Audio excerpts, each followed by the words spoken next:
आज्ञाचक्रस्थं तपनशशिकोटिद्युतिधरं परं शम्भुं वन्दे परिमिलितपार्श्वं परचित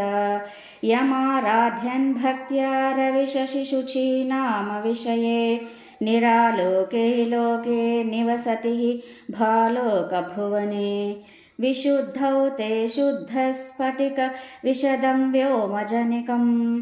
शिवं सेवे देवीमपि शिवसमानव्यवसितां ययोः कान्त्या यान्त्या शशिकिरणसारूप्यसरणेः विधूतान्तर्ध्वान्ता विलसति चकोरीव जगति समुन्मीलत्संवित्कमलमकरन्दैकरसिकं भजे हंसद्वन्द्वं किमपि महतां मानसचरं यदालापादष्टादश गुणितविद्यापरिणतिः यदा दत्ते दोषाद्गुणमखिलमद्भ्यः पय इव तव स्वाधिष्ठाने हुतवहमधिष्ठाय निरतं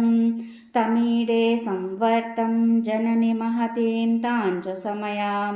यदा लोके लोकान् दहति महति क्रोधकलिते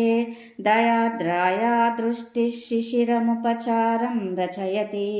तटित्वन्तं शक्त्यातिमिरपरिपन्थिः स्फुरनया स्फुरन्नानारत्नाभरणपरिणद्देन्द्रधनुषं तव श्यामं मेघं कमपि मणिपूरैकशरणं निषेवे वर्षन्तं हरमिहिरतप्तं त्रिभुवनं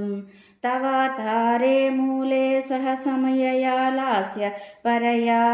नवात्मानं मन्ये नवरसमहाताण्डवनटम् उभाभ्यामेताभ्यां मुदयविधिमुद्दिश्य दयया सनाताभ्यां जज्ञे जनकजननी मज्जगदिदम्।